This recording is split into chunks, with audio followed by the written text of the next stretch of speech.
ನಮ್ಮ ವರಿಷ್ಠರಾದಂಥ ಹೆಮ್ಮೆಯ ಮಾಜಿ ಪ್ರಧಾನಿ, ಕನ್ನಡಿಗ ಪ್ರಧಾನಿ, ಏಕೈಕ ಕನ್ನಡಿಗ ಪ್ರಧಾನಿ ನಮ್ಮ ಪ್ರಧಾನಿ ದೇವೇಗೌಡ ಅಪ್ಪಾಜಿರವರ 94ನೇ ಜನ್ಮದಿನವನ್ನು ಈ ರೀತಿ ಅರ್ಥಪೂರ್ಣವಾಗಿ ಯುವಕರೆಲ್ಲ ಸೇರಿ ಆಚರಣೆ ಮಾಡುವಂಥದ್ದು ನಿಜವಾಗ್ಲೂ ಭಾಳ ಖುಷಿ ತರ್ತಾ ಇದೆ. ಈ ವರ್ಷ ಹೊಸದಾಗಿ ಮಾಡಿದ್ದಾರೆ ನಮ್ಮ ಯುವಕರು. ಇನ್ಮೇಲೆ ಇದು ಪ್ರಾರಂಭ ಆಗಿ ಕಂಟಿನ್ಯೂಸ್ ಆಗಿ ಇನ್ಮೇಲೆ ಪ್ರತಿ ವರ್ಷನೂ ಅವ್ರ ಬರ್ತಡೇ ದಿನ ಇನ್ನೂ ಅದ್ದೂರಿಯಾಗಿ ಸ್ಟೇಡಿಯಮಲ್ಲಿ ಕ್ರಿಕೆಟ್ ಆಚರಣೆ ಮಾಡೋಂಥ ದಿನ ಒಳ್ಳೆ ದಿನ ಬರಲಿ ಅಂತ ಅಂದ್ಬಿಟ್ಟು ಆಶಿಸ್ತೀವಿ ಸರ್. ಖಂಡಿತ ನಾನಂತೂ ಭರವಸೆಯಿಂದ ಹೇಳ್ತೀನಿ, 2028ಕ್ಕೆ ಕುಮಾರಣ್ಣ ಮುಖ್ಯಮಂತ್ರಿ ಆಗೋದನ್ನು ತಡೆಯೋಕ್ಕೆ ಯಾರ ಕೈಲೂ ಸಾಧ್ಯ ಇಲ್ಲ. ಇದನ್ನು ನಾನು ಘಂಟಾಘೋಷವಾಗಿ ಹೇಳ್ತೀನಿ. ನಮ್ಮ ಯುವಕರು ಯಾವ ಮಟ್ಟಿಗಿದ್ದಾರೆ ಅಂತಂದ್ರೆ ಇವತ್ತು ಇಡೀ ರಾಜ್ಯಾದ್ಯಂತ ಚುನಾವಣೆ ಯಾವಾಗ ಬರುತ್ತೆ ಅಂತ ಕಾಯ್ತಾ ಇದ್ದಾರೆ. ಚುನಾವಣೆ ಬಂದಾಗ ಕಾಂಗ್ರೆಸ್ ಅವ್ರಿಗೆ ನಮ್ಮ ತಾಕತ್ತು, ನಮ್ಮ ಶಕ್ತಿ ಏನಂತ ತೋರಿಸ್ತೀವಿ ನಾವು. ಸರ್, ಈಗ ಕಾಂಗ್ರೆಸ್ ಮುಕ್ತ ಭಾರತ ಆಗೋದ್ರಲ್ಲಿ ಫೈನಲ್ ಬಂದ್ಬಿಟ್ಟಿದೆ. ಇನ್ನೊಂದು 2-3 ರಾಜ್ಯದಲ್ಲಿ ಕರ್ನಾಟಕ ಮತ್ತು ತೆಲಂಗಾಣದಲ್ಲಿ, ಈಗೇನೋ ಕೇರಳದಲ್ಲಿ ಮಾಡ್ಕೊಂಡಿದ್ದಾರೆ.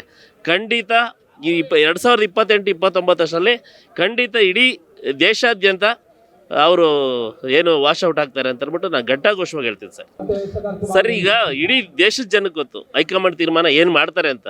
ನಾವು ಹೇಳೋದು ಬೇಡ, ಇಡೀ ದೇಶಕ್ಕೆ ಗೊತ್ತು, ರಾಜ್ಯದ ಜನಕ್ಕೂ ಗೊತ್ತು, BJP-ಅವ್ರಿಗೂ ಗೊತ್ತು.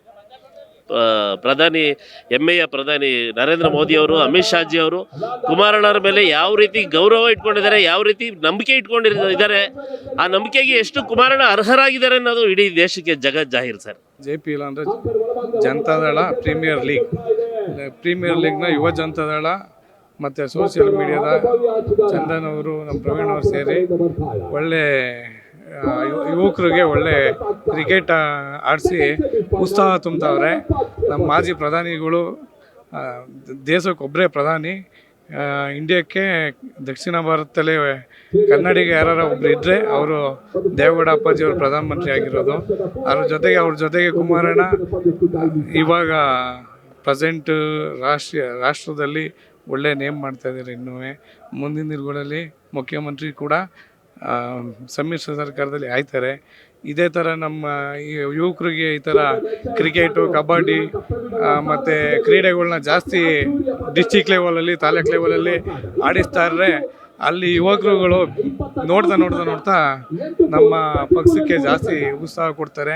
ಯುವಕರುಗಳು ತುಂಬ ಜನ ಯುವಕರು JDSಗೆ ಜಾಸ್ತಿ ಇದ್ದಾರೆ, ಬಟ್ ಎಲ್ಲ ಒಳಗಡೆ ಇದ್ದಾರೆ. ಒಂದು ಸ್ವಲ್ಪ ಆಚೆ ಇವಾಗ ಬೆಂಗಳೂರಲ್ಲಿ ನಡೀತೈತೆ, ಎಲ್ಲ ಡಿಸ್ಟಿಕ್ ಸೇರ್ ಮಾಡ್ತಾವ್ರೆ. ನೆಕ್ಸ್ಟು ಜಿಲ್ಲಾ ಮಾಡ್ತಲ್ಲಿ, ತಾಲೂಕು ಮಾಡ್ತಲ್ಲಿ. ಇವಾಗ ಆ ಜಿಲ್ಲೆಯಲ್ಲಿ ಎಲ್ಲ ಜಿಲ್ಲೆಯವ್ರು ಸೇರಿ ಮಾಡಬೇಕು. ಎಲ್ಲ ಜಿಲ್ಲೆ MLAಗಳು, MP ಇರೋರು ಸೇರಿ ಮಾಡಬೇಕು.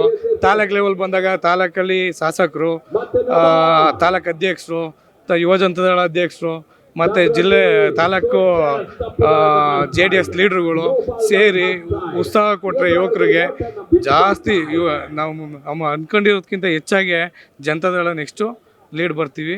ಸೊ ನಾವು ಅಂದರು ಆ ಒಂದು 65ರಿಂದ 70 100% ಸಮ್ಮಿಶ್ರದಲ್ಲಿ ಗೆಲ್ತೀವಿ. ಕುಮಾರಣ್ಣ ಮುಖ್ಯಮಂತ್ರಿ ಆಯ್ತಾರೆ. ಅವ್ರಿಗೆ ದೇವರ ಆಶೀರ್ವಾದ ಸದಾ ಐತೆ, ಈಶ್ವರನ ಆಶೀರ್ವಾದ ಸದಾ ಅವ್ರ ಮೇಲಿದೆ. ಅದೇ ಆಗ್ತಾರೆ. ರಾಜ್ಯದ ಜನತೆ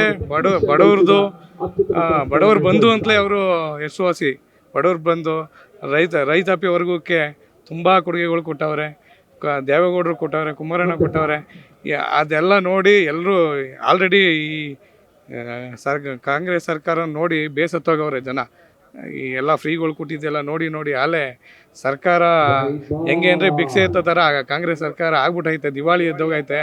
ಈ ಕುಮಾರಣ್ಣ ಬಂದರೆ BJP JDS ಮೈತ್ರಿ ಆಗಿದ್ದಾಗ ಹೆಂಗೆ ಗೌರ್ಮೆಂಟಲ್ಲಿ ಇದು ಕೊಟ್ಟಿರೋ ಅದೇ ಥರ ಸಾಲ ಇಲ್ದೇ ಅಧಿಕಾರ ಹೆಂಗೆ ಕೊಡಬೇಕು ಅನ್ನೋದು ಕುಮಾರಣ್ಣವ್ರಿಗೆ ಗೊತ್ತು, ಕೊಡ್ತಾರೆ. ಇದೇ ಪ್ರಥಮ ಬಾರಿಗೆ JDS ಪಕ್ಷದ ವತಿಯಿಂದ 25ನೇ ವರ್ಷದ ವಾರ್ಷಿಕೋತ್ಸವದ ಅಂಗವಾಗಿ ಇದೇ ಪ್ರಥಮ ಬಾರಿಗೆ JDS ಪಕ್ಷದ ಇತಿಹಾಸದಲ್ಲಿ ಕ್ರಿಕೆಟ್ ಟೂರ್ನಿಮೆಂಟ್ ಪ್ರೀಮಿಯಂ ಲೀಗನ್ನು ಆಯೋಜನೆ ಮಾಡಿದ್ದಾರೆ.